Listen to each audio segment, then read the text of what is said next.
느헤미야 11장 1절과 2절 말씀 우리 한 목소리로 같이 읽도록 하겠습니다. 백성의 지도자들은 예루살렘에 거주하였고 그 남은 백성은 제비 뽑아 10분의 1은 거룩한 성 예루살렘에서 거주하게 하고 그 10분의 9는 다른 성읍에 거주하게 하였으며 예루살렘에 거주하기를 자원하는 모든 자를 위하여 백성들이 복을 빌었느니라. 아멘. 오늘 느헤미야 강의 22번째 시간입니다. 우리나라에 여러 문제들이 많습니다. 이런 많은 문제 가운데 우리가 빼놓을 수 없는 것이 수도권 인구, 이제 수도권에 많은 인구가 집중돼서 살고 있는 모습이죠. 대략적으로 전체 인구의 절반 이상이 서울과 경기 지역에 이렇게 살고 있습니다. 그렇기 때문에 나머지 지역은 사람들이 아무래도 덜 살고 또 지방에서 수도권으로 직장 따라서 많이 이주하기 때문에 점점 지방 소멸로 가는 그런 이제 어려운 형편이기도 합니다. 그래서 이런 일을 이제 사전에 예방하고 또 그 속도를 늦추기 위해서 정부에서 했던 일이 2012년에 세종특별자치시를 이렇게 이제 세웠습니다. 그래서 이 중앙 정부에 있는 이제 공무원들 이런 사람들 이제 이주하게 했죠. 또 그 후로 계속해서 지방 혁신도시를 많이 만들었고 또 이런 혁신도시에 서울에 본사 있는 그런 이제 공사랄지 정부기관들 이런 이제 큰 이 기업들이 또 지방으로 혁신도시로 이렇게 가게 했습니다. 그런데 이게 이제 많은 문제가 생겼습니다. 왜 문제가 생겼냐면 원래 취지는 이제 그 가족들이 함께 이주하는 거거든요. 그래서 거기에 이제 이런 도시가 형성이 되고 최하 인구 5만의 도시를 이렇게 생각을 하고 이제 혁신도시를 건설하고 했어요. 그런데 세종특별자치시로 이제 갔던 이 정부의 이 고위 관리들도 이주를 안 합니다. 이주를 안 하고 그냥 자기만 가는 거예요. 자기만 가고 그리고 가족들은 오지를 않습니다. 왜냐하면 여러 가지로 아이들의 학업 문제나 이런 것들이 이제 불편하다는 거죠. 원래 취지는 그게 아닌데 그래서 오히려 더 이렇게 문제가 생겨버리는 그런 형편이 되고 말았습니다. 주중에는 주말 부부로 살고 그리고 이렇게 주말이 되면 이제 집에 가서 가족과 며칠 있다가 다시 또 근무지로 가는 이런 이제 악순환이 계속되고 있는 거예요. 이런 일들이 이제 참 문제가 생긴 거죠. 한 집 살림 하는 것도 힘든데 이제 두 집 살림을 하게 되고 그러니까 삶의 질이 떨어질 수밖에 없고 또 이로 인한 여러 가지 문제가 이제 발생이 된 겁니다.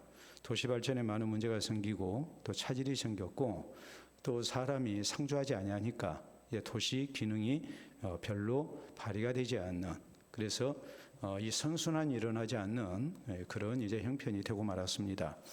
우리는 지금까지 예루살렘 성벽을 재건하고 이스라엘 백성들 이들이 신앙 부흥운동을 일으킨 일에 대해서 말씀을 살폈습니다. 그때가 7월 1일 나팔절 신년절이 바로 이제 시작되는 때였고 또 7월 10일 대속죄일을 이렇게 가졌고 그 다음에 이제 7월 15일부터 22일까지 아주 큰 명절인 초막절을 지켰습니다. 그때 받은 은혜를 생각하면서 하루 쉬고 24일에 다시 집회를 갔습니다. 그리고 하나님의 말씀을 이렇게 열심으로 들었고 또 그 말씀을 통해서 자신들의 잘못된 모습을 회개하는 이 국민적인 민족적인 운동이 일어났습니다. 우리가 이렇게 뜨거운 마음 그냥 간직만 하고 있어서는 안 되겠다 이렇게 생각하고 이것을 문서화합니다. 그 문서화가 바로 언약 문서를 만들어서 지도자들과 백성들 자기 가정과 집안을 대표해서 거기에 이제 이렇게 써서 임봉을 한 겁니다. 우리가 지난 시간에 살폈던 말씀은 그 명단이 쭉 나오고 신앙 계획을 위한 그 언약의 내용들이 이렇게 소개가 됐죠. 근데 이제 오늘 성경 말씀은 자 이렇게 아주 뜨거운 시간들을 가졌습니다. 그리고 또 대단한 결심을 했습니다. 근데 문제는 예루살렘이라는 이 거룩한 성이 수도로서의 기능을 확립하고 또 방어를 위한 그런 이제 대책이 세야 되는데 사람이 안 살면 소용이 없는 거예요. 그렇기 때문에 예루살렘 이 상주 인구를 위한 이제 이주 대책, 이주 정책을 어떻게 시행을 했는가? 다시 말하자면 인구 재배치 사업을 하는데, 그래서 예루살렘 성에 사람들이 살게 하고, 이전에는 들짐승이 사는 성읍이었는데, 황폐화된 성읍이었는데, 이렇게 예루살렘의 성벽을 재건하고 이렇게 든든한 그런 방벽을 세웠단 말이에요. 그러면 성벽이 있다고 해서 그 성이 지켜지는 게 아니죠. 사람이 살고 있어야 되잖아요. 그래서 수도로서의 기능을 발휘해야 되고, 이스라엘이라는 나라의 이런 정치, 종교의, 경제의 중심지가 돼야 되지 않겠습니까? 그렇기 때문에 인구 재배치 사업을 위해서 어떤 이런 그 조치를 취했는가, 이것이 오늘 성경 말씀의 내용이에요. 문제는 지금 예루살렘 성에 가서 산다는 것은 상당히 불편을 각오해야 돼요. 어떤 경우 이방적들이 또 쳐들어올 수 있어요. 그렇기 때문에 어느 누구도 선뜻 가서 살려고 하지 않는 그런 형편이 된 겁니다. 그렇다면은 이 불편함을 이겨내고 자기를 희생하면서 거기 살아야 할 사람이 누군가, 이것을 오늘 성경 말씀은 우리에게 전하고 있어요. 그래서 오늘 성경 말씀은 첫째로 이 세 부류의 사람 가운데 어떤 사람이 등장하고 있는가, 그것은 백성들 가운데 지도자들이 먼저 거주해야 된다, 이 원칙을 이제 내세운 거예요. 자, 1절에 있는 말씀을 보면 그렇게 나오죠. 백성의 지도자들은 예루살렘에 거주하였고 그 남은 백성은 제비 뽑아 10분의 1은 거룩한 성 예루살렘에서 거주하게 하고 그 10분의 9는 다른 성읍에 거주하게 하였으며 해서 가장 먼저 언급되고 있는 사람들이 백성의 지도자들이었다라고 이렇게 말씀을 하고 있어요. 자, 어려운 형편입니다. 어느 누구도 선뜻 나서서 살려고 하질 않습니다.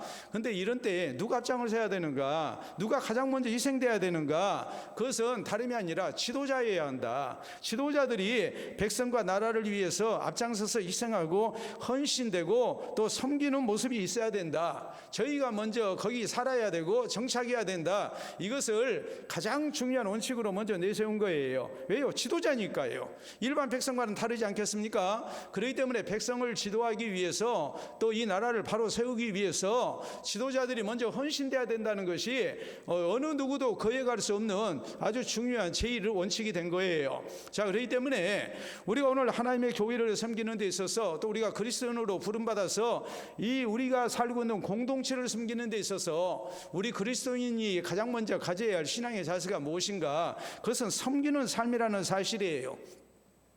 공동체를 위해서 먼저 희생되고 헌신되는 하나님의 백성들이 되어야 됩니다. 그래야 지도자입니다.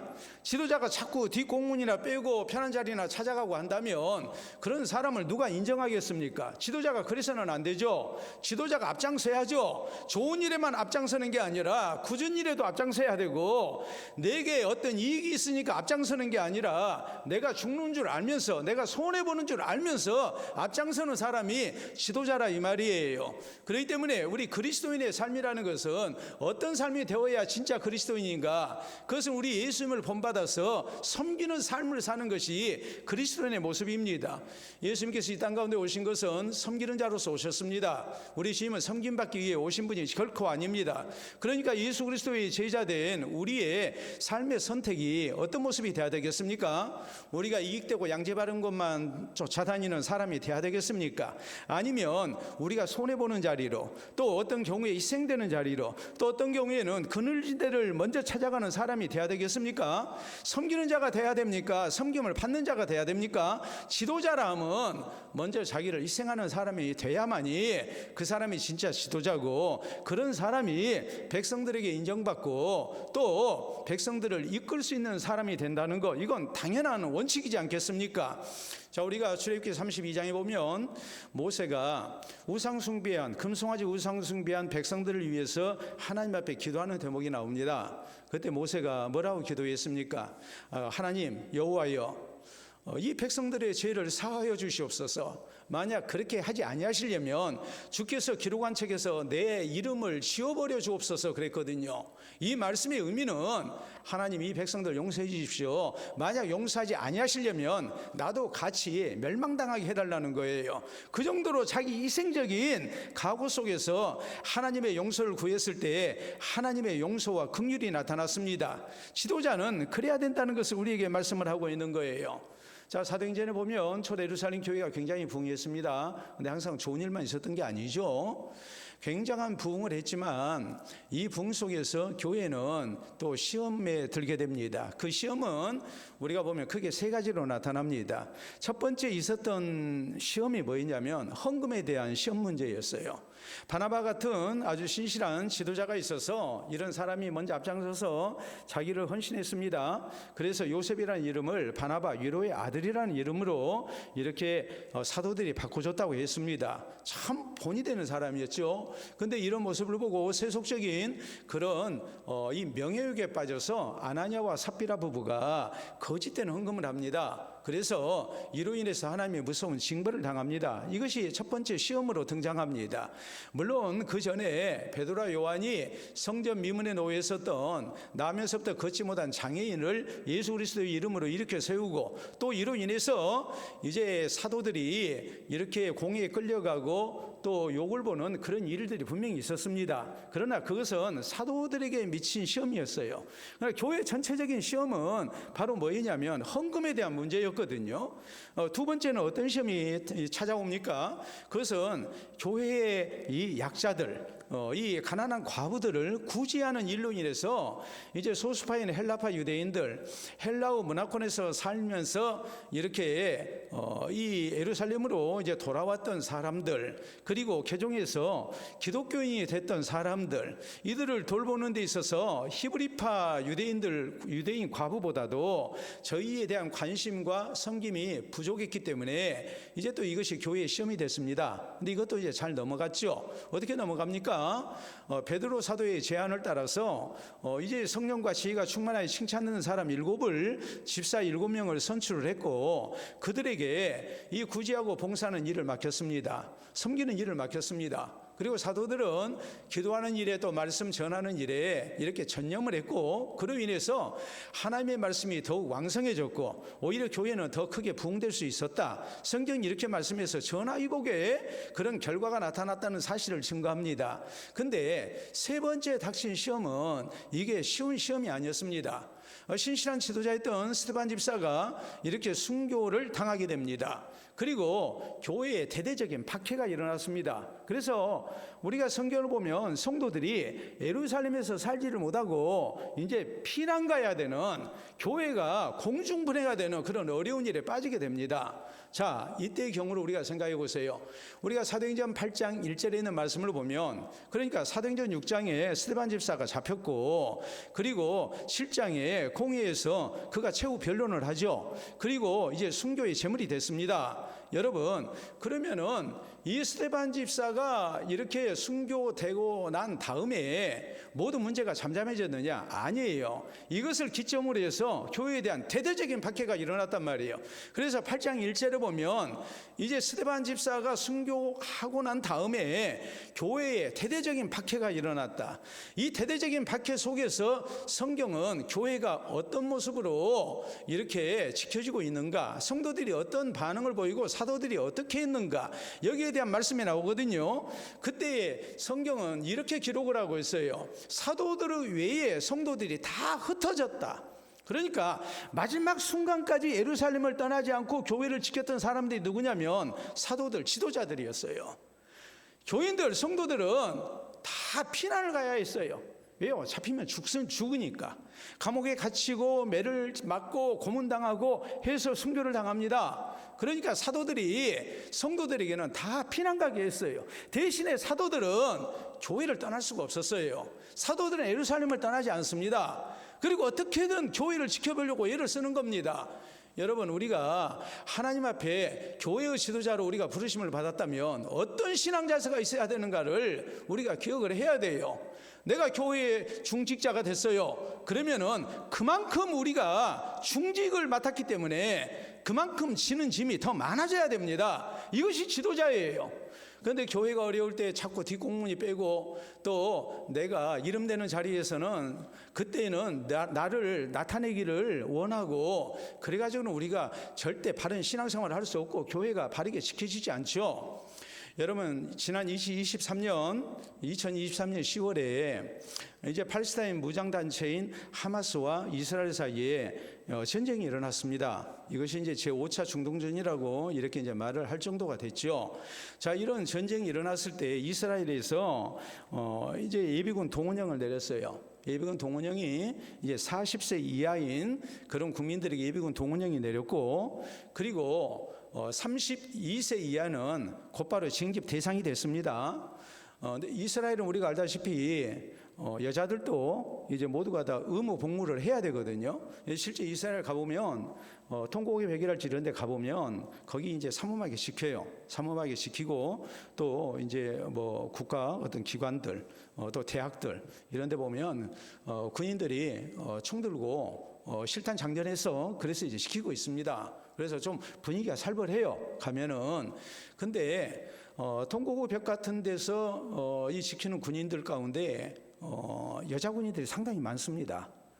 그래서 같이 지켜요. 같이 지키고 그러는데 32세 이하는 곧바로 징집 대상이었고, 이제 40세 이하 사람들 다 예비군 이제 전체 동원령이 내렸습니다. 그래서 이제 이 전쟁에 이제 대비를 하는 거예요. 전쟁에 대비를 하는데 그 당시에 이렇게 32세 이하인 사람들 이 바로 긴급 동원령이 내렸을 때 외국에 있는 이스라엘 사람들, 외국에 나가 있는 이스라엘 사람들이 바로 소집이 됐어요. 그래서 30만 명이 소집이 됐어요. 1차로 30만 명이 다 소집이 됐습니다. 외국에 있는 사람들이 다 들어왔어요. 이스라엘 국적을 간 사람들이 다 들어왔다고요. 거기에다가 2차로 6만 명 이렇게 추가해서 36만 명의 예비군 동원령이 내려가지고 이 사람들이 바로 이제 무장을 하고 이 전쟁에 투입이 된 거예요. 자, 그런데 한 장 사진 때문에 이스라엘 사이가 발칵 뒤집혔습니다. 그 사진은 바로 이겁니다. 자, 우리가 사진을 보시게 되면 여러분, 오른쪽에 있는 사람이 이스라엘 수상이 네타야후입니다. 이 사람이 이스라엘 수상이거든요. 왼쪽에 있는 사람은 야이르라는 바로 이 네타야후 수상의 이제 아들입니다. 근데 이 아들이 귀국을 안 한 거예요. 그리고 미국의 휴양도시인 마이애미에 이런 해변가에서 이렇게 수영을 즐기는 모습이 이렇게 이제 드러났어요. 그러니까 이스라엘이 난리가 났어요. 난리가 나가지고 수상 자격이 없다, 사임해라 해서 한편으로는 이 팔레스타인 무장단체인 하마스와 전쟁을 하면서 또 한편으로는 내적으로 이 수상에게 사임하라고 압력을 넣는 그런 일들이 벌어졌습니다. 여러분, 왜 이런 일이 생기겠습니까? 지도자가 먼저 희생하지 않았기 때문에. 외국에 나가 있는 36만 명이라는 국민들이 다 하던 일을 멈추고 다 귀국을 했는데, 외국에서 자리 잡고 사는 이스라엘 사람들이 다 귀국을 했는데 정작 수상의 아들은 귀국을 안 하고 피서를 즐기고 있는 거예요. 이걸 보면 국민들이 열받지 않겠습니까? 여러분, 오늘 하나님의 교회에 이런 모습이 있어서는 안 됩니다. 여러분, 하나님의 교회는 회의할 일도 많고 또 여러 가지 시험되는 문제도 분명히 있습니다. 그때마다 지도자들은 어떤 입장을 취해야 되는가? 본이 돼야 돼요. 지도자들은 먼저 희생의 본이 돼야 돼요. 먼저 책임지는 모습이 있어야 돼요. 이것이 지도자예요.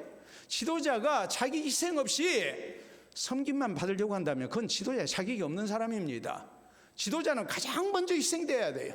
지도자는 가장 먼저 섬기는 자리에 있어야 돼요. 지도자는 가장 먼저 그늘질 곳을 찾아가야 되고, 지도자는 누구보다도 성도들이 볼 때에 정말 하나님의 말씀대로 본이 되고 자기를 희생하는 가운데 교회를 섬긴다는 그런 말을 들을 수 있을 정도로 우리가 자기 희생 속에 살아야 돼요. 지도자만 그렇습니까? 우리 그리스도인들이 그렇죠. 우리가 예수 그리스도의 제자로 세상 가운데 심겨진 사람들인데 우리에게 있어서 삶의 자세가 뭐가 돼야 되겠습니까? 그리스도인이 힘든 자리를 찾아가야 됩니다. 그리스도인이 먼저 희생돼야 됩니다. 직장에서도 아주 약삭빠르게 나 손해나는 자리는 피하고 이익되는 자리만 찾아간다면 그 누가 좋아하겠습니까? 그런 사람을 누가 인정하겠습니까? 우리 그리스도인이 어디에서든지 섬기는 자리, 희생되는 자리에 앞장서야 된다는 사실을 생각하고, 예루살렘 성을 재건하고 난 다음에 가장 먼저 힘든 때 살아야 할 제1순위가 다른 사람 아닌 백성의 지도자였다.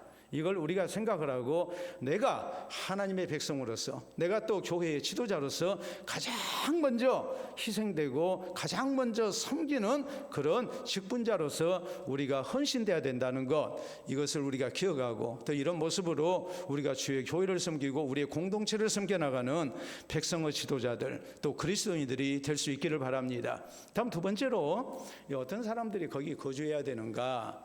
두 번째로 거주해야 할 이제 제2순위에 속한 사람들은 다른 사람이 아니라 제비 뽑아서 이제 이렇게 예루살렘에 이제 거주한 그런 사람들이었다고 성경은 말씀합니다. 자, 1절에 있는 말씀 다시 또 보도록 하겠습니다.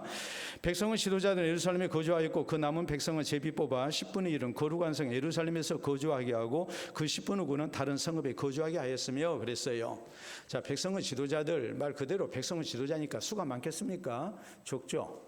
그들만 가지고는 예루살렘 성이 지켜질 수가 없어요. 그렇기 때문에 이제 백성들 가운데 제비를 뽑는 겁니다. 제비를 뽑아서 제비 뽑아서 10분의 1은 예루살렘 성에 거주하게 하고 나머지 10분의 9는 이제 성 밖에서 각기 자기들의 기업 허락받은 땅에서 이렇게 거주하게 한 거예요. 그래서 인구 재배치를 이렇게 했다. 성경은 이렇게 이제 말씀을 하고 있죠. 자, 제비 뽑아서 이렇게 정한 이유가 뭐겠습니까? 우리가 잠언 16장 33절에 있는 말씀을 보면 제비는 사람이 뽑으나 이 일의 작정은 여호와께로 말미암는다 그랬거든요. 제비 뽑는 것 자체가 바로 세상말로 얘기하자면 운에 맡기는 거예요. 근데 우리는 운이라 생각하지 아니하고 제비 뽑는 것도 하나님께서 다 주장하신다고 믿어요. 그래서 이스라엘 백성들이 이제 하나님의 뜻을 묻고자 할 때에 제비 뽑아서 이렇게 결정한 그런 부분들이 참 많죠. 예를 들어서 기업 분배를 하는 데 있어서 기업 분배에 내가 원하는 땅이 있는데 그 땅 나만 원하겠습니까? 다른 사람들도 원하겠죠. 이런 여러 가지 것 의견 조정을 하려고자 했을 때 이게 쉽지가 않아요. 각기 자기 이기심이 있기 때문에 이왕이면 편리하고 기름진 땅 이렇게 얻으려 하고, 또 이것이 개인의 문제가 아니고 자기 지파의 문제라면 또 이런 일들이 얼마나 힘들겠습니까? 한 사람의 의견으로 결정할 수 있는 일이라면 내가 양보하면 되죠. 그러나 내 지파에 속해 있는 사람들이 다 같은 뜻을 갖는 건 아니잖아요. 그러니까 하나님께서는 기업 분배를 하는 데 있어서 분명한 원칙을 정하십니다. 우리가 여호수아서에 보면 기업 분배에 있어서 하나님께서 정하신 방법은 제비 뽑기였는데, 거기 보면 이스라엘의 지도자 여호수아, 그리고 이제 종교 지도자인 대제사장, 그리고 각 지파의 이제 지도자들, 이런 사람들이 모여가지고 이제 제비를 뽑았어요. 그래서 이것을 이제 기업을 분배를 했어요. 근데 기업 분배를 할 때 이스라엘의 최고 지도자가 여호수아인데 여호수아 이름이 먼저 나오지 않아요. 거기 보면 대제사장인 바로 아론의 아들인 엘르아살이 가장 먼저 등장을 합니다. 그러니까 신앙적인 그런 방법으로 이 문제를 해결해야 된다는 것을 하나님이 말씀을 하신 거예요. 그래서 우리가 오늘날 쓰는 말로 얘기하자면 기업 분배 위원회를 만들었다면 위원장은 누가 됐겠습니까? 대제사장이 된 거예요. 그래서 철저하게 하나님의 뜻을 묻고 거기에 이제 순종을 한 거예요. 이것이 바로 제비 뽑기의 원칙이거든요. 여기에는 어느 누구도 거역을 할 수가 없어요. 왜요? 제비는 사람이 뽑았지만 이 모든 결정은 누구의 결정입니까? 하나님의 결정이라고 받아들였기 때문에. 그러니까 이스라엘 백성들이 지금 예루살렘 성의 지도자들이 먼저 이렇게 이주해서 정착을 해야 되는데 그 수만 가지고는 부족하니까 나머지 사람들 어떻게 채워야 되느냐? 우리 제비 뽑자. 제비 뽑아서 하나님의 뜻을 묻자. 그래서 백성들 가운데 10분의 1은 제비 뽑아서 당첨된 사람들은 예루살렘으로 이주해서 거기 정착해야 되고, 나머지 10분의 9는 이제 자기들 기업에서 이렇게 정착을 하자. 이렇게 이제 원칙을 이제 정한 거예요. 그리고 이 방식으로 예루살렘 성에 거주할 사람들을 정했다. 이것이 지금 성경 말씀의 내용이거든요. 이것은 곧 무엇을 얘기합니까? 철저히 하나님의 뜻을 물었고 하나님의 뜻에 순종을 하자는 원칙 속에서 이 모든 일이 정해졌다는 것을 말씀을 해요.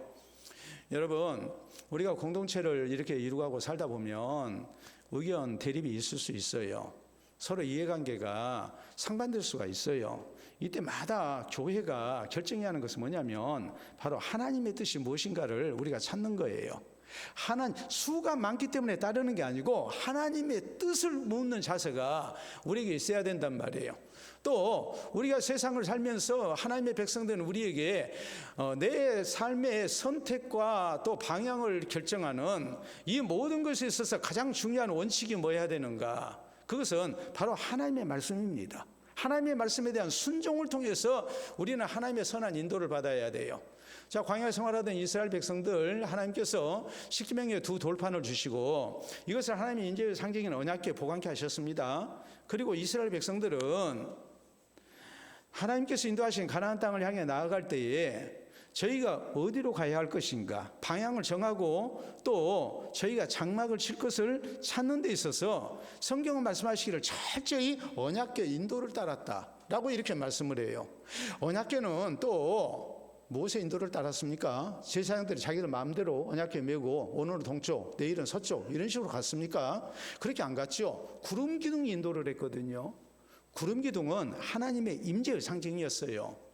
하나님께서 구름 기둥을 통해서 이스라엘 백성들에게 그늘을 주셨고, 그래서 광야의 이 뜨거운 햇볕 아래에서 저희가 보호를 받도록 하셨어요. 구름 기둥이 움직일 때에 언약궤를 맨 제사장이 따랐고 이스라엘 백성들은 그 뒤를 이제 따라서 행진을 했을 뿐이에요. 구름 기둥이 멈추면 언약궤도 멈췄고 이스라엘 백성들은 거기에 정착을 합니다. 장막을 칩니다. 또 구름 기둥이 움직이면 그것이 하루가 됐든 한 달이 됐든 언제든지 장막을 걷어서 다시 언약궤의 뒤를 따라서 행진을 해야 했습니다. 철저하게 하나님의 말씀의 인도를 받았던 거예요. 그래서 이 백성들이 광야 생활을 했고 이런 순종 속에서 이제 하나님이 약속하신 가나안 땅에 들어갔단 말이에요. 여러분, 가나안 땅 들어갈 때도 우리가 여호수아서에 보면 말씀은 그렇게 기록이 되죠. 언약궤를 맨 제사장들이 백성들 앞서 2,000규빗 떨어진 곳에서 앞장서서 언약궤를 메고 행진을 합니다. 그리고 이스라엘 본대는 2,000규빗 앞에 가고 있는 제사장들, 언약궤를 맨 제사장들의 뒤를 따라서 행진을 했어요. 그래서 요단강을 건너갔어요. 여러분, 당신은 요단강이 이렇게 범람할 때입니다. 그렇기 때문에 강물이 넘실대는데 하나님께서 왜 이스라엘 백성들에게 언약궤를 앞세우고 2,000규빗 뒤떨어서 따르게 했는가? 1규빗은 우리 손가락, 가운데 손가락 끝에서 팔꿈치까지의 그런 거리입니다. 45.6cm예요. 2,000규빗이면 912m예요. 912m 정도 앞장서서 가게 한 거예요. 왜요? 그렇게 가야 백성들이 뒤에서 다 언약궤를 볼 수가 있죠. 만약에 가까이 뒤따르게 되면 어떻게 되겠습니까? 앞에 있는 사람은 보지만 뒤에 있는 사람들은 전혀 볼 수가 없잖아요. 그러니까 멀리 2,000규빗 앞장서서 언약궤를 메고 제사장들이 먼저 앞서가게 했습니다. 또 하나 중요한 이유는 이거예요. 언약궤는 제사장들이 지금 요단강이 지금 넘실대는 그 상황 속에서 요단강으로 바로 들어가는 거예요. 뭐 다리를 놓고 건너간 게 아니에요. 그러면 이스라엘 백성들이 뭐라고 그러겠습니까? 말리겠죠. 들어가면 안 된다고 그러겠죠. 우리 하나님께서는 요단강을 가르신 가운데 이스라엘 백성들이 하나님의 놀라운 기적 속에서 가나안 땅에 들어가게 하셨어요. 이것은 영적으로 우리가 고린도서 10장에 보면은 성경은 이스라엘 백성들이 홍해를 육지처럼 건넌 것, 또 요단강을 이렇게 육지처럼 건넌 것, 이것을 뭐라고 그랬냐면 다름이 아니라 민족적 세례를 받은 일이었다라고 설명을 하고 있거든요. 애굽에서 나왔던 첫 세대 사람들, 그 사람들이 홍해를 육지처럼 건너는 가운데 민족적 세례를 받았어요. 물로 씻음을 받았어요. 하나님을 향한 뜨거운 신앙을 고백하는 가운데 저희가 하나님의 백성으로 부르심을 받은 겁니다. 이 출애굽 첫 세대가 하나님 말씀에 불순종해서 이제 광야에서 다 죽었습니다. 모사와 갈렙 외에는 다 죽었습니다. 20세 이상 된 사람들 다 죽었죠. 그리고 광야에서 새로 태어난 사람들, 당시 20세 이하였던 사람들, 이런 사람들이, 이 세대 사람들이 하나님이 약속하신 가나안 땅 들어가는데 이들에게도 민족적 세례가 필요했어요. 그렇기 때문에 요단강을 건너서 들어가게 하신 거예요. 이걸 고린도서 10장에서는 여기에 신령한 의미가 있었다. 그것은 바로 다름이 아니라 민족적 세례였다라고 말씀을 합니다. 그리고 약속하신 가나안 땅에 들어간 거예요. 우리의 모든 죄가 그리스도를 통해서 용서받지 않고는 우리가 하나님이 약속하신 가나안 땅 못 들어가요.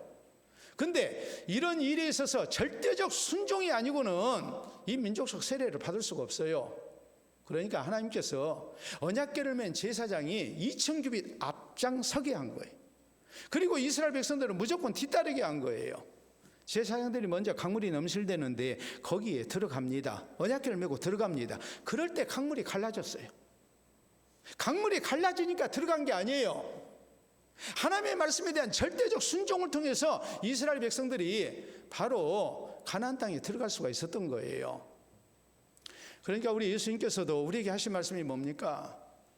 하나님의 말씀에 대한 순종 없이는 절대 우리가 천국 백성 될 수 없다. 나더러 주여 주여 하는 자마다 다 천국에 들어갈 것이 아니요 다만 하늘에 계신 내 아버지 뜻대로 행하는 자에 들어간다 하는 말씀이 바로 그런 의미 아니겠습니까?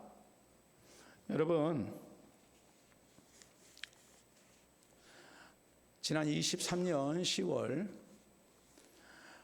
팔레스타인 무장단체인 하마스에 의해서 이스라엘이 공격을 당했고, 그래서 이제 제5차 중동전이 벌어지는 그런 위기를 맞이했다고 했습니다.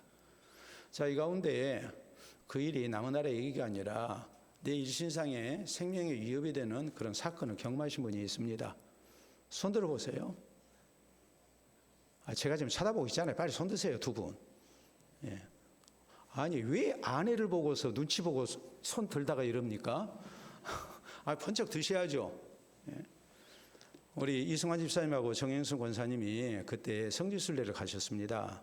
성지순례를 가셨는데 제가 염려할까 봐서 이제 또 사진도 찍어서 보내시고 저 호텔에서 지금 잘 있습니다 라고 이제 보내시고 그랬는데 저분들이 이런 얘기를 하셨어요. 뭐라고 그랬냐면 예비군 동원령이 내려가지고, 예?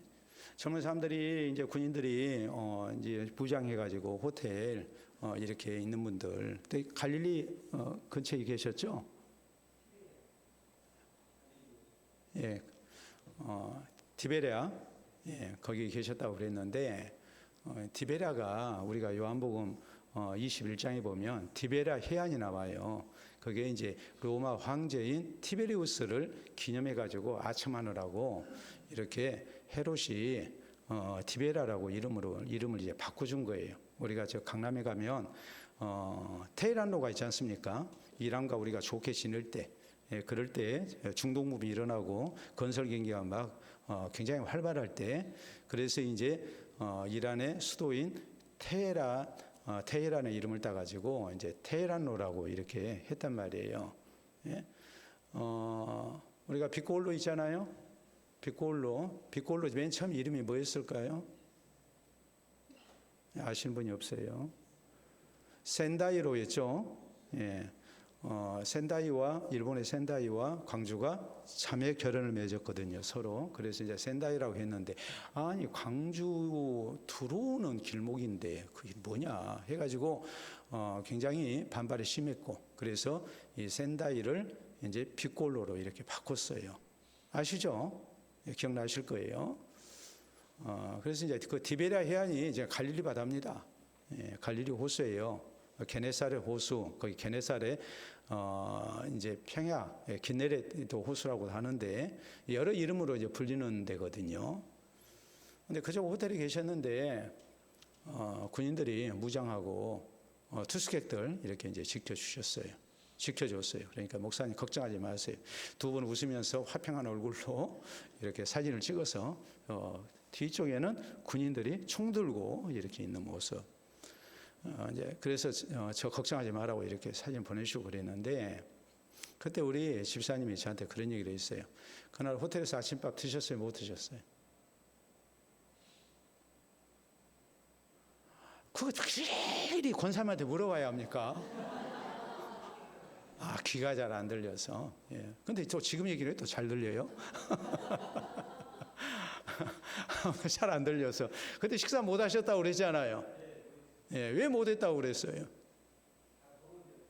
예, 다 동원돼 가지고, 예, 호텔 주방에서 일하는 요리사가, 예? 예비군 소집령이 내려가지고 동원령이 내려서 무장하고 이제 전쟁터로 국가의 부름을 이제 받게 된 거예요. 그러니까 가버린 거예요. 그러니까 투숙객들이 식사를 못해요. 지켜주는 군인이 있고 또 주방장은, 요리사는 다른 데 가서 근무해야 되니까 그리 가버린 거예요. 우리 같으면 좀 상상이 안 되죠. 다른 사람이 대신 가야 하지 않겠습니까? 근데 국민된 도리로서 국가의 부름에 대해서 절대 복종하는 거예요. 우리가 하나님 나라 백성으로서 하나님의 말씀에 절대 복종을 해야 돼요. 그게 하나님의 백성이에요. 예루살렘 성에 누군가가 거주를 해야 되는데 이주에서 정착하는 것이 얼마나 어렵겠습니까? 지금까지 내가 살아온 삶의 터전이 있는데, 근데 그것을 떠나서 예루살렘 성으로 온 가족 데리고 이주해야 됩니다. 거기서 생명의 위협을 느끼면서 이 성을 지켜야 됩니다. 근데 제비 뽑아서 결정합니다. 하나님, 이게 하나님 뜻으로 난 믿습니다. 순종하겠습니다. 하고서 가는 겁니다.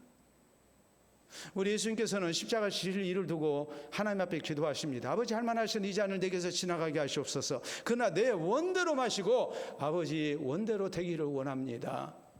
그리고 우리 예수님은 하나님의 뜻에 복종해서 십자가를 지셨습니다. 그래서 우리를 구원하셨습니다. 오늘 우리가 주의 교회를 섬기는데 또 그리스도의 백성으로서 우리가 세상을 사는 데 있어서 우리 삶의 원칙이 뭐가 돼야 되는가? 철저하게 하나님의 말씀에 순종하는 모습이 돼야 됩니다. 하나님의 뜻이라면 내 뜻을 버릴 수 있어야 됩니다. 그게 하나님의 백성이고, 그 백성이 교회를 지키는 사람이 되고, 그 백성이 우리 공동체를 지키는 사람이 되고, 공동체를 복되게 하는 사람이 되는 겁니다. 그 사람이 결국 순종하는 백성으로 하나님 나라 들어가는 영광을 얻게 되는 겁니다. 잊지 마시기를 바랍니다. 세 번째, 그래도 수가 좀 부족한 것 같습니다. 백성의 지도자들이 당연하게 의무로서 저희가 예루살렘 성에 이주하고 정착합니다. 백성들 제비 뽑아서 10분의 1 이제 예루살렘 성에 이주하고 정착해야 됩니다. 나머지 10분의 9는 자기들 기업의 땅에서 이제 그대로 사는 겁니다. 그런데 놀랍게도 이 백성들 가운데서 자원하는 사람이 있었다. 성경이 이렇게 말씀합니다. 2절에 있는 말씀 우리가 보도록 하겠습니다. 같이 읽습니다. 2절, 예루살렘에 거주하기를 자원하는 모든 자를 위하여 백성들이 복을 빌었느니라. 아멘. 이 백성들 가운데서 뭐 지도자니까 먼저 거기 이주해서 정착해야 되고, 제비 뽑혔으니까 이주해서 정착하고, 그것보다는 나는 지도자도 아니고 제비 뽑히지도 않았는데 내가 하나님의 나라를 위해서, 우리 민족을 위해서 내가 어려운 일 힘을 지겠습니다. 차원에서 예루살렘 성으로 이주하겠다는 사람들이 있었던 거예요. 얼마나 고마운 사람들입니까? 얼마나 귀한 사람들입니까? 그러니까 백성들이 이들을 위해서 축복을 해주는 거예요. 어떤 의미로 보자면 가장 소중한 사람들이에요. 지도자로서 먼저 희생의 길을 간 사람들, 자기 책임을 다한 지도자들도 훌륭하고, 제비 뽑혀서 예루살렘 성으로 이주하고 정착한 사람들, 10분의 1의 사람들도 참 귀한 사람들이지만, 이 사람들보다 더 소중했던 사람들은 지도자도 아니고 제비도 뽑히지 않았는데 내가 나를 희생하겠습니다. 우리 가정이 희생되겠습니다. 우리가 먼저 헌신되겠습니다 하고서 자원해가지고 예루살렘 성으로 이주하고 정착한 사람들이에요. 그러니까 백성들이 지도자로서 이주하고 정착할 때는 축복을 안 했어요.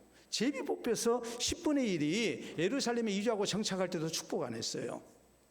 근데 차원에서 예루살렘 성에 이주하고 정착을 하겠다는 사람들을 위해서는 복을 빌어줬어요. 왜냐하면 굉장히 소중한 헌신을 했기 때문에, 자기 희생을 했기 때문에. 그래서 이런 사람들 축복할 수밖에 없었던 거예요. 여러분, 우리가 오늘 신앙생활 하는데 억지보다도 더 소중한 게 뭐겠습니까? 의무감으로 우리가 순종하는 것보다 더 소중한 것이 무엇이겠습니까? 내 책임감 속에서 우리가 순종하는 것, 충성하는 것보다, 헌신되는 것보다도 더 소중한 충성과 헌신이 뭐겠습니까? 그건 차원에서 하는 거예요. 마리아의 300데나리온에 향유를 부어드린 그 헌신이 소중했던 이유가 뭘까요? 차원에서 했기 때문에 소중한 것 아닙니까? 예수님이 먼저 요구했습니까? 제자들이 권유했습니까? 아니잖아요. 주께 용서받은 그 은혜, 우리 가정에 베풀으시는 하나님의 이 놀라우신 은혜를 생각하면 이거 하나도 안 아까웠어요. 다윗이 하나님 앞에 그렇게 아름답게 헌신됐던 이유가 무엇입니까? 우리가 시편 116편 12절에 있는 말씀을 보면 여호와께서 내게 베푸신 은혜를 내가 무엇으로 보답할까? 그 생각 속에서 성전 건축을 차원에서 하겠다고 그러잖아요. 선지자가 권했습니까? 신하들이 권했습니까? 백성들이 권했습니까? 하나님의 요구가 없었어요. 어느 누구도 그렇게 하자고 건의하지 않았어요. 내가 하나님께 받은 은혜를 생각하니까 당연히 그렇게 해야 된다고 기쁜 마음으로 차원에서 헌신한 거예요. 그러니까 하나님이 칭찬하시죠.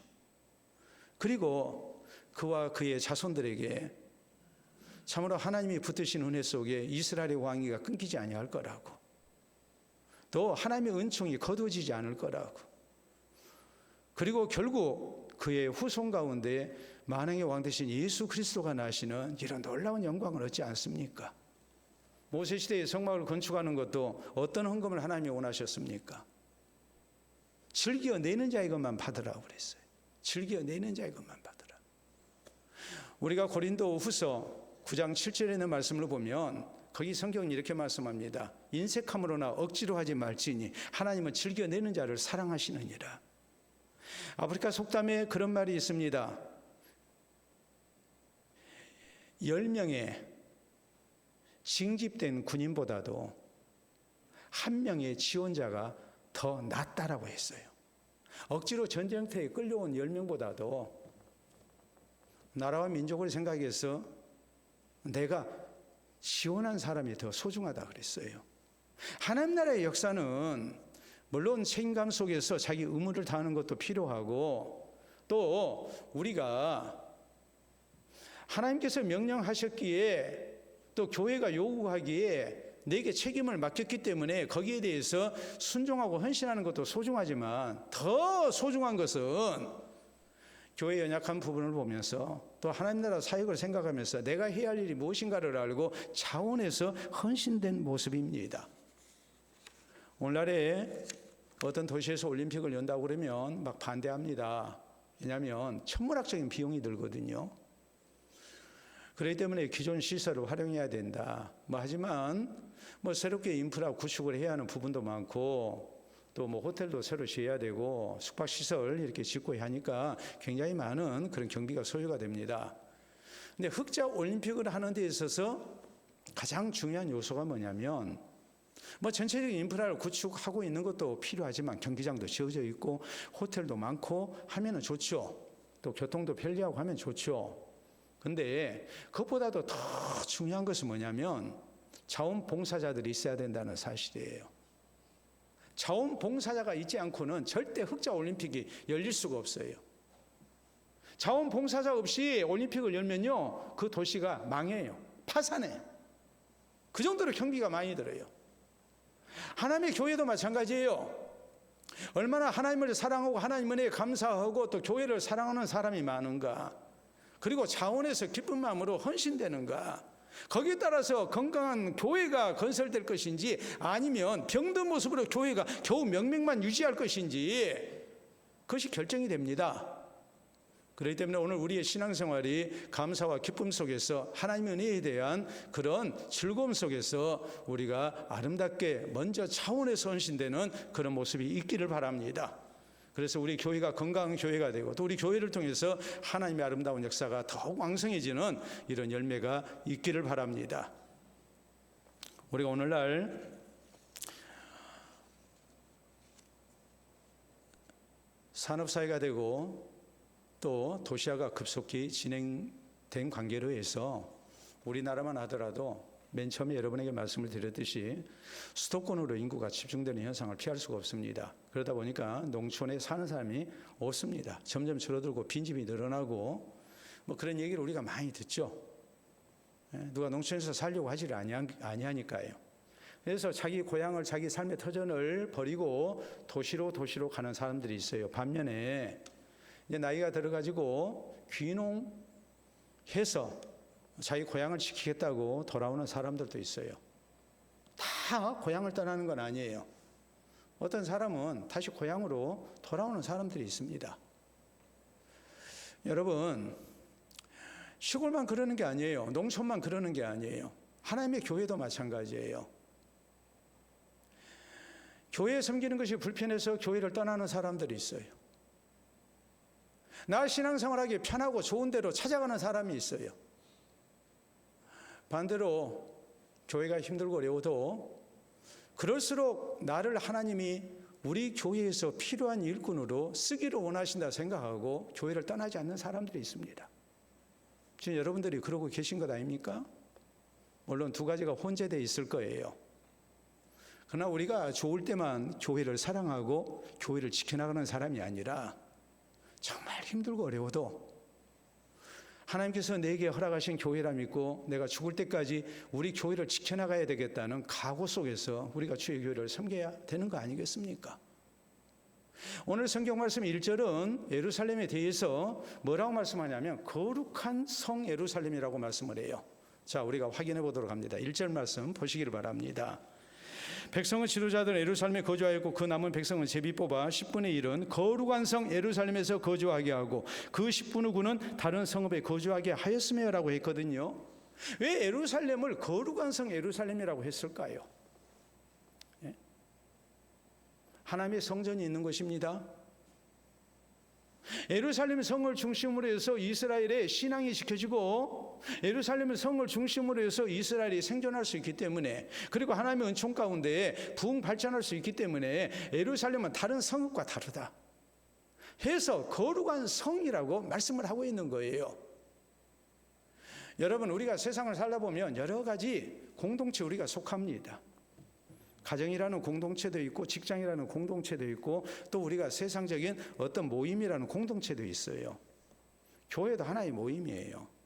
근데 교회를 우리가 어떻게 생각을 해야 될 것인가? 교회는 세상의 어떤 단체나 모임과는 근본적으로 다른 것이 교회예요. 거룩한 교회예요. 하나님께서 영광 받으시는 것이요, 하나님의 이름이 있는 것이요, 또 하나님께서 사랑하시는 주의 백성들을 불러 모으시는 것이기 때문에 그렇습니다. 또 이 교회를 통해서 하나님의 구원 사역이 이루어지기 때문에 그렇습니다. 하나님의 나라가 세워져 가기 때문에 그렇습니다. 교회를 통해서 우리의 신앙이, 우리 자손들의 신앙이 지켜지기 때문에 그렇습니다. 그러니까 교회를 우리가 거룩한 공동체로 인식을 해야 돼요. 거룩한 공동체라면 우리의 심령도 거룩해져야 돼요. 세상 모임을 생각하듯이, 세상 단체를 생각하듯이, 공동체를 생각하듯이 우리가 해서는 안 돼요. 오늘 예루살렘 성으로 먼저 이주하고 거기 정착해야 했던 사람들, 우리가 세 부류의 사람에 대해서 살폈습니다. 백성의 지도자들입니다. 오늘 교회의 중직자로서, 교회에 먼저 된 부르심을 받은 사람들로서 우리에게 책임감이 있어야 되고 또 의무감을 가지고 우리가 주의 교회를 섬겨야 됩니다. 제비 뽑아서 뽑힌 사람들이 예루살렘 성에 거주했습니다. 철저히 하나님의 말씀에 순종하며 우리가 사는 성도가 돼야 됩니다. 그리고 우리는 무엇보다도 자원해서 예루살렘 성에 이주하고 정착하기를 원했던 사람들, 그리고 백성들이 저희를 위해서 축복했던 것을 기억하면서 우리에게 이런 자원적인 헌신과 충성이 있어야 된다는 것도 잊어서는 안 됩니다. 그래서 우리 하나님께서 거룩한 교회를 지키시고 또 우리의 손길을 통해서 하나님의 거룩한 나라를 이 땅 가운데 세워나가시고 또 이를 통해서 우리가 바른 신앙생활을 힘쓰고 우리가 하나님 나라 백성으로 넉넉히 들어가는, 주께서 사랑하시고 복 주시는 백성으로 쓰임을 받는 은혜가 우리 모두에게 있기를 바랍니다. 우리 함께 기도합니다. 오늘 나는 예루살렘 성에 어떤 모습으로 이주하고 정착해야 할까요? 오늘 나는 주의 교회에서 어떤 모습으로 정착하기를 원하며 신앙생활을 하고 있는지 우리가 아울러 또 살펴야 되지 않겠습니까? 조금만 힘들면 떠날 생각을 하는 그런 잘못된 모습 가져서는 안 됩니다. 주께서 내게 주신 책임을 다하는 가운데 기쁜 마음으로 순종하고 헌신되는 일꾼들이 돼야 되고, 주의 베푸신 은혜를 기억하면서 감사함으로 자원해서 헌신되는 일꾼들이 되어야 됩니다. 기도합시다.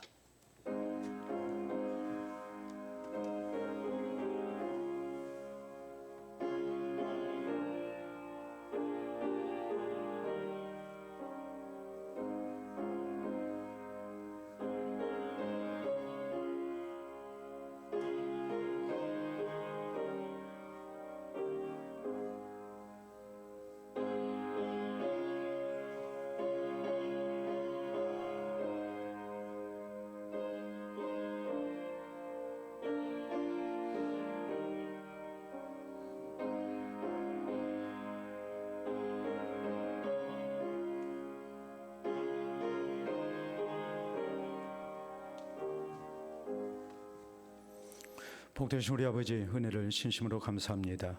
예수 그리스도의 피값으로 주의 교회를 세우시고 우리를 구원의 백성으로 불러주신 것을 진심으로 감사합니다. 우리를 위하여, 우리 자손들을 위하여, 또 이 시대를 위하여, 또 멀리 이방에 있는 귀한 영혼들을 위하여 우리를 먼저 불러주시고, 또 우리를 통해서 하나님의 건강한 교회를 세우게 하시고, 또 하나님 나라 사역에 귀하게 쓰임받도록 해주시옴을 감사합니다. 이제 우리가 어떤 모습으로 이 귀한 사명을 감당해야 되는지 교훈해 주셨으니, 우리 모두가 다 주어진 책임을 다하게 하시고, 먼저 믿은 자로, 또 하나님의 교회의 귀한 일꾼으로 우리의 아름다운 헌신을 통해 주의 교회를 세우고 지켜나가기를 원합니다. 또 주께서 우리에게 명하신 바 그 말씀대로 주의 교회를 섬기게 하시고 말씀에 순종하며 나아가는 우리 모두 되게 해 주시옵소서. 특별히 주께서 베푸신 크신 구원의 은총과 또 삶 속에 함께 하신 주의 은혜 기억하게 하시고 잊지 말게 하시고, 항상 자원적으로 또 기쁜 마음으로 우리가 먼저 헌신되게 하시고 우리 주님을 즐겨 섬겨나가는 우리 모두가 되게 해 주시옵소서. 교회를 통하여 하나님의 아름다운 사역들이 이루어지고 또 귀한 영혼들을 부르실 때에 우리 모두가 한마음 한뜻 되어 아름다운 모습으로 헌신되게 하시사, 우리 교회를 통해서 이후에 더 큰 주의 영광이 드러나게 하시고 더 많은 생명들이 구원 얻는 역사가 있게 해 주시옵소서. 그래서 우리가 부끄럽지 않는 모습으로 주 앞에 서게 하시고 우리 하나님께서 사랑하시고 복 주시는 백성들 될 수 있도록 인도하여 주시옵소서. 감사하고 예수님 이름으로 기도하옵나이다. 아멘.